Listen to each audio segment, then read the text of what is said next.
मुसद्दाब दुआत आदमी का किस्सा। नेक शख्स कौन था? कौम अमालिका में एक शख्स निहायत ही नेक था। वह शख्स अपने द्वार का बहुत बड़ा आलिम और आबिद जाहिद आदमी था। उसका नाम बलम बावरा था। इस शख्स को इस्म आज़म का भी इल्म था। वह अपनी जगह बैठकर अपनी रूहानियत से अर्श आज़म को देख लिया करता था। सबसे बड़ी फजीलत यह थी कि उसकी दुआएं भी कबूल होती थीं। इसके मुताल्लिक यह मशहूर था कि उस जमाने में सबसे ज्यादा तादाद इसके शागिर्दों की थी और सिर्फ तालिब इल्मों की दवातों की तादाद 12,000 थी। मूसा अलैहिस्सलाम के खिलाफ बद्दुआ की दरख्वास्त। जब हजरत मूसा अलैहिस्सलाम अपनी कौम को लेकर अमालिका यानी कौम जबारिन से जिहाद के लिए रवाना हुए तो इस शख्स की कौम उसके पास आई और कहने लगी, ऐ अल्लाह के बंदे, हजरत मूसा अलैहिस्सलाम अल्लाह के एक नबी हैं और बहुत ताकतवर हैं। वह हमें हमारी ज़मीनों से निकालने के लिए आ रहे हैं। हमारी ज़मीन छीन कर अपनी कौम बनी इज़राइल को दे देंगे। लिहाजा तू मूसा अलैहिस्सलाम के लिए अल्लाह से बद्दुआ कर कि वह शिकस्त खा जाएं। माल की लालच। बलम बावरा ने जब सुना कि यह लोग उससे मूसा अलैहिस्सलाम के खिलाफ बद्दुआ करने की बात कर रहे हैं तो उसने कहा, ऐ लोगों, शायद तुम जानते नहीं कि वह तो अल्लाह से हम कलाम होने का दर्जा रखते हैं और ऐसा रुतबा पहले कभी किसी पैगंबर को नहीं मिला। मैं उनके खिलाफ बद्दुआ नहीं करूंगा, क्योंकि अगर मैंने ऐसा किया तो मेरा रब मुझसे नाराज हो जाएगा और मेरी आखिरत बर्बाद हो जाएगी। लेकिन लोग बार बार बलम बावरा के पास आने लगे और उसे हिल बहाने से राजी करने लगे। आखिर कौम के सरदारों ने सोचा कि इसे माल और दौलत की लालच दी जाए। उन्होंने बलम बावरा के पास बड़े बड़े कीमती तोहफे भेजे। बलम बावरा इस लालच के जाल में फंस गया और कहने लगा, ठीक है, मैं बद्दुआ करूंगा। गदही की तकरीर। जब वह माल और दौलत की लालच में फंस गया तो अपनी गदही पर सवार होकर कहने लगा, मैं मूसा अलैहिस्सलाम के लिए बद्दुआ करने जा रहा हूं। लेकिन जब उसने गदही को चलाना शुरू किया तो गदही बार बार रुकने लगी और भागने की कोशिश करने लगी। गदही बार बार मुंह मोड़ती और वापसी का रास्ता पकड़ती, लेकिन बलम बावरा उसे बुरी तरह पीटता और जोर जोर से चलाने की कोशिश करता। आखिर गदही ने तंग आकर अल्लाह से गुफ्तगू की ताकत की गुजारिश की। अल्लाह ताला ने उसकी अर्ज कबूल कर ली और उसे बोलने की क़ुव्वत अता कर दी।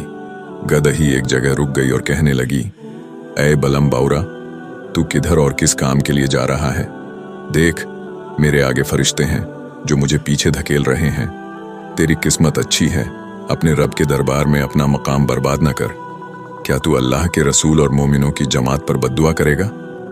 गदही ने पूरी ताकत लगाकर अपने लिए आज़ादी हासिल कर ली ताकि वह इस गुस्ताख के साथ अजाब में शामिल न हो जाए। गंगा उल्टी बहने लगी। बलम बावरा ने दौड़कर एक पहाड़ पर चढ़कर मूसा अलैहिस्सलाम के लश्कर को देखा और बद्दुआ करने लगा। अल्लाह की कुदरत देखो। बद्दुआ मूसा अलैहिस्सलाम और उनके लश्कर के खिलाफ करनी थी, लेकिन जुबान से उल्टा अपनी ही कौम के खिलाफ बद्दुआ निकलने लगी। कौम के लोग चिल्लाने लगे, बलम, यह तू क्या कर रहा है? यह तो मूसा अलैहिस्सलाम के हक में है और हमारे खिलाफ। बलम ने कहा, लोगों, मैं क्या करूं? मैं बद्दुआ तो कुछ और करता हूं, लेकिन जुबान से कुछ और ही निकलता है। जुबान सीने तक लटक गई। फिर अचानक बलम बावरा पर अल्लाह का कहर नाजिल हुआ। जिब्राइल अलैहिस्सलाम को हुक्म हुआ, इस गुस्ताख की जुबान इतनी खींचकर बाहर निकाल दो कि वह सीने पर लटक जाए, ताकि आने वाले लोगों के लिए यह इबरत बन जाए। जब बलम पर यह मुसीबत पड़ी तो वह रोने लगा और अपनी कौम से कहने लगा, तुम लोगों ने मुझे माल की लालच दी और बदबख्त बना दिया। अब मेरा सारा इल्म और फजल छिन गया है। अब मेरी कोई भी दुआ कबूल नहीं होगी। मेरी दुनिया और आखिरत दोनों बर्बाद हो चुकी हैं। एक नया मक्र, चालाकी। इसके बाद बलम ने कहा, अब मैं तुम्हें एक नई चाल बताता हूं। अगर तुम इसमें कामयाब हो गए तो मूसा अलैहिस्सलाम का लश्कर खुद ही तबाह हो जाएगा। कौम ने पूछा, वह क्या है? बलम ने कहा, अपनी कौम की 1000 खूबसूरत लड़कियों को सबसे अच्छे हुस्न और जमाल वाले लिबास पहनाकर बनी इज़राइल के लश्कर में भेज दो। अगर उनमें से कोई एक आदमी भी जिना गलत काम करेगा तो वह कौम शिकस्त खा जाएगी। 1 घंटे में 70,000 लोग मर गए। जब ये लड़कियां बनी इजराइल के लश्कर में पहुंची तो वहां कोहराम मच गया। एक अमीर आदमी एक लड़की के हुस्न और जमाल पर फिदा हो गया और उसे अपनी गोद में उठाकर मूसा अलैहिस्सलाम के पास ले गया। उसने पूछा, ऐ मूसा अलैहिस्सलाम, क्या यह औरत मेरे लिए हलाल है या हराम? मूसा अलैहिस्सलाम ने फरमाया, यह तेरे लिए हराम है, लेकिन शहवत, वासना उस आदमी पर भूत की तरह सवार थी। उसने उस लड़की को अपने खेमे में ले जाकर जिना किया।